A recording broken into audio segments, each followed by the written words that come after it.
跳闸完了。有几个老六隔离刚放出来，完上我家找刺激。今天给你们来一个上下都过瘾的特麻特辣菌。先搞一大锅东老麻汤底儿，我今年试了很多次，这个版本是最接近校门口那种香味的。然后最近菜比较贵，买啥都觉得不合适，就没放多少，就只能放点小龙虾、螃蟹、虾爬子、八爪鱼和生蚝。然后在晚上套个塑料袋，用最老式的吃法解决这一锅东海老麻。但我们同学吃完之后脚肿了，他可能是第一个在东北吃麻辣烫犯痛风的。他妈听完之后让他赶紧回来，说这事发朋友圈点赞肯定多。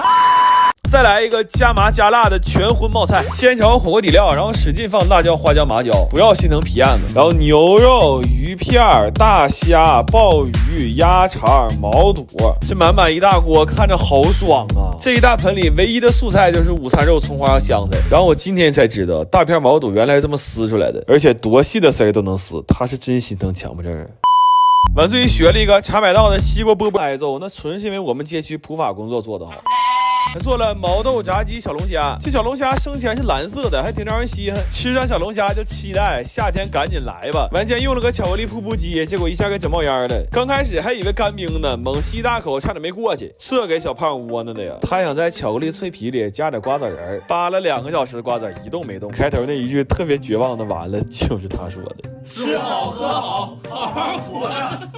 我最近特别馋这种纯肉的烤肠，正好最近猪肉贼便宜，完疫情我们也不用上班，今天怒买50斤，一次在家多做点。做肉肠实在太考验耐心了，先得把肉切了，绞肉馅，完瘦肉可以随便绞，但肥肉还得绞成泥。你说他妈肥肉多招人恨！完了就按比例往里放调料，做了2个味的黑胡椒猪肉和玉米猪肉。这配方你们就别学了，因为会的越多越遭罪。你信我话，买现成的吃就行。要怕有添加剂就买便宜的，便宜的它就放不起添加剂了，然后就开始折磨人了。要想少放淀粉还紧实，就得生给它搅上劲儿。这里没有技巧，全是体力。刘大脑的脸憋通红，怒搅50分钟，就为了晚上多吃点肠。结果晚上他妈给打电话让他回家吃饭，说不回就骂娘。这小狗嘚没吃着，找个代驾回去了。完我们就开始灌肠、扎眼、系线。这肠因为都是肉末，所以灌的就很通畅，画面会引起极度舒适，建议赶紧艾特你的姐妹来看一下啊。这些肠需要先用电风扇伺候3-4个小时，然后煮肠可遭大罪了，家里所有锅都用了，还煮了3番，这活比我那些前女友都磨人，只能码1层，多了不行，完得全程小火90度煮1小时，还得盯着炸气泡，跟打地鼠似的。最要命的是我在厨房盯的都要死了，我发现外面有个偷我肠。这些肠一共煮了4个半小时，正常还应该再晾3小时，晾的越干烤的越脆。但我们实在是熬不动了，擦不就给塑封了。关键是有个老大夫跟我说过，1点多不睡最伤肾，但事已至此也没办法了，就做点腰花浇头吃的腰子面。后来我一算得做了400根肠，我就发朋友圈纪念一下。那会儿都2点了，我有个哥们看着这个给我来个电话。他说哥们儿，你要遇着啥难事你就说，使点钱啥。我前2天买了个石磨，本来寻思给我奶磨磨豆浆还能锻炼身体，但是听信了小人的谗言，买了3斤6两黄豆。这3斤6黄豆可给我仨坑死了。这些黄豆泡了1宿之后得有10多斤，然后这一待呢最少得磨400圈。我粗略看了一下，这2盆起码得有100袋。反磨出豆浆的时候还挺兴奋的，而且刚开始有劲儿呀，玩的也高兴。再一个最近在家憋的空有一身蛮力，后来磨不动了，我们就上网查石磨怎么用才最好用。有个帖子说拉磨的时候给驴戴上眼罩效率会更高，我弟亲身试验了一下，确实比刚才更顺滑了。哎呦，我是万万没想到啊，一个天天炖肘子的博主家里居然藏了2头活驴，那真是老话说得好啊，美食博主家人什么都有呢。过程就不细学了，那天直播你们也看了，反正我们3头一共是拉了14-15个小时吧，最后出来这些，然后需要拿屉布给它过一遍筛。我现在就觉着呀，应该把驴列为国家2级保护动物。反正这个事儿咱们也不道德绑架，但至少可以从我做起。我发誓从今天开始不吃驴肉了。然后筛完了呢，正好是这一大锅，大概40多斤吧。豆渣我也不知道咋吃，就都给刘大脑子解压了，然后就赶紧煮了一锅豆浆。凌晨3点半，我喝上这一口热乎豆浆之后，我眼泪都要掉下来了。14个小时的汗水加上古法磨制的醇香，就我可以这么说，这个豆浆的香气完完全全和豆浆机打出来是一样的。我心态崩了有啊！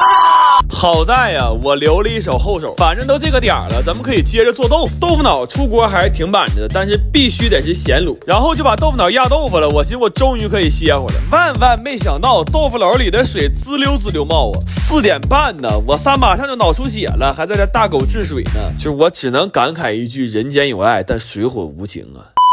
豆腐做好了，我奶都起床了，给我奶拿一半，那一半我得回家供去了。我是10000个想不到啊！我仨是头天早上9点见的面，打进屋就闷头磨豆啊。吃上这碗豆腐脑的时候，我抬头一看，我外面天亮了，1个、2个、3个、4个、5个、6个，今天怒买6个肘子，在家做肘子罐头，还买了个罐头封口机。这200多斤，他俩从驿站扛回来，进屋就迷糊了，这体力还是不行。过2天就把石磨拉回来，再给他俩溜溜，然后调一个卤料。大锅菜吧，就不太好掌握量，就闭眼睛放吧，生死有命，咸淡在天。完这些骨头拿院里给野狗错峰过年了，就这一大锅肘子给我炖直迷糊。我一度以为今天是我家杀猪办席呢。王府同学问我说：“一下炖这么多肘子，你是不是特别快乐？”这话问的就跟他没长牙似的。我快乐吗？我他妈快死了。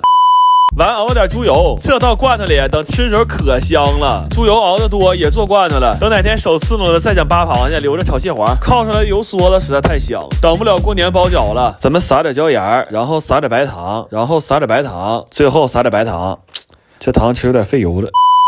肘子呢，咱们给它切块分装，要确保每一罐都有大块的肘子皮，然后倒上汤给它入味儿，等油凝固了就可以封罐了。等我仨实在太饿了，然后交给罐头封口了。这个封口机实在是太好用了，全程用不上驴参与一点，完我让驴大帮把标签写了，但看起来他还没有准备好期末重文。然后这些罐头呢还要高温蒸煮一下，消毒杀菌，据说整好了那保质期能比我命还长。就这大肘子罐头，半夜饿了稍微给它加热一下，完再拌点晚上剩的米饭，不要命的再来一勺猪油。哎呦我谁看谁不迷糊呀？这一排一排的，你们以为只是我给我奶做的罐头吗？非也，这是我未来1个月熬夜的底气呀！大娘，方便面要不要？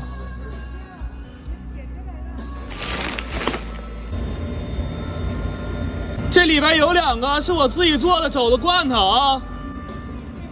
没事儿，没事儿，没事儿，拜拜。我最近有点馋肉松小贝，让我妈念叨的，总害怕外面的肉松是纸壳做的，就干脆自己家做了。在家做嘛，肉松肯定得给够啊！我煮了一大锅肉，都给炒出来，正好留着这2天喝粥吃。这肉煮熟了，先给它捶打一番，让它等会儿老实配合。但如果它不吃罚酒的话，咱们就快速启动 Plan B， 我们可以给它吃敬酒啊，就不忙的情况下可以先给它磕一个。后来撕肉丝儿可要了命了，纯人类反祖啊！那天不都看直播了吗？我们最开始有说有笑的，后来逐渐变得暴躁，最后终于变态了。没有手指甲吗？撕的贼费劲。镊子是最好使的，但就后遗症不太好治。等这回隔离结束，我仨高低得出去做个美甲去，谁也拦不住。这10小时太痛苦了，我们就一直在里边撕，猫就一直趴门口看呢。这感觉特别像围城，里边的人拼命想出去，外面的猫拼命想进来。最后一共是撕了这么多肉丝，这是天亮时候撕的，那薄如蝉翼，细如发丝呀。这是天黑之后撕的。反正也能说得过去，这是变态之后撕的，这会儿已经崩溃了，就寻思赶紧毁灭吧。后来炒肉松的时候，场面非常混乱，从凌晨2点炒到早上7点，就一直站那扒了。只有炒过肉松的人才知道我们这一宿过得到底有多变态。然后一宿没睡觉，还想吃点重口的，就煮了几袋人类快乐螺蛳粉。这粉个大料足，可解馋了，整10包料啊，有薯片一样大的腐竹，还有这么长的酸笋，而且粉吸满了汤汁之后，吃起来特别入味。这一碗感觉菜比粉都多，汤是酸酸辣辣的，吃着特别爽。我们本来以为肉松晚上就能炒完正好吃螺蛳粉，但目前来看，这个系列可能要更名为我的早餐。